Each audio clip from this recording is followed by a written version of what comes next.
So ప్రస్తుతం మనతో పాటు తెలంగాణ రాష్ట్ర మహిళా మోర్చా అధ్యక్షురాలు శిల్పారెడ్డి గారు ఉన్నారు. ఆవిడతో మాట్లాడదాం. ఇక్కడ ధర్నాకు సంబంధించి ఇవన్నీ కూడా విషయాలు తెలుసుకున్నాం.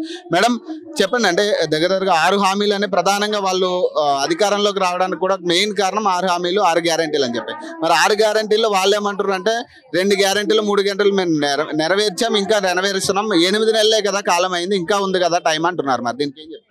8 నెలలు టైం కాదండి. వాళ్ళు చెప్పిన హామీ ఏంటి, ఇమీడియట్ గా ఇంప్లిమెంట్ చేస్తాను. తర్వాత 100 రోజులు అన్నారు. తర్వాత ఎలక్షన్ కోడ్ అన్నారు.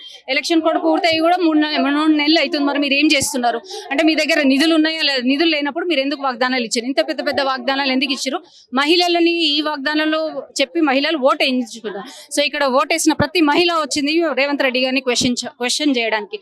సో 8 నెలలు కాదు కదా, ఇంకో 5 నెలలు కూడా వెయిట్ చేస్తాం. కానీ 5 నెలలు కూడా వాళ్ళు ఇంప్లిమెంట్ చేసే పరిస్థితిలో మన రాష్ట్ర ప్రభుత్వం లేదు. ఓన్లీ మాటలు చెప్తున్నారు, కాలం ఎల్లదీస్తున్నారే గానీ నిజంగా ఈ హామీలు చేసే పరిస్థితిలో వాళ్ళు లేరు. ఆఫ్టర్ గవర్నమెంట్ వచ్చిన తర్వాత ఒక పక్క నిరుద్యోగుల వాళ్ళు ధర్నాలు చేస్తున్నారు, ఇటు పక్క మహిళలు ధర్నాలు చేస్తున్నారు. ఎట్లా చూడొచ్చు అంటే రాష్ట్రంలో ప్రభుత్వం ఫెయిల్ అయింది అనుకోవచ్చా? లేకపోతే ప్రభుత్వం ఖచ్చితంగా ఫెయిల్ అయిందండి. లా అండ్ ఆర్డర్ కాపాడడం లేదు. మున్సిపల్ అడ్మినిస్ట్రేషన్ గాలికి వదిలేసిండ్రు, జిహెచ్ఎంసీ గాలికి వదిలేసారు, ఎడ్యుకేషన్ మినిస్టర్ లేదు, ఉచిత పుస్తకాలు ఇస్తా అన్న అవి దాఖలాలు లేవు.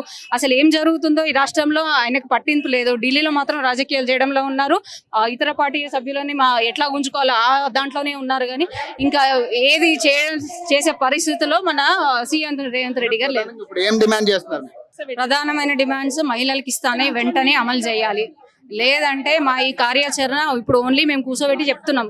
రేపటి నాడు మీ ఇంటి నుంచి మిమ్మల్ని ఇంటికి బయటికి తీసుకొచ్చి మరి మిమ్మల్ని ఇంటి నుంచి బయటికి రప్పించే విధంగా మా కార్యాచరణ ఉంటుంది.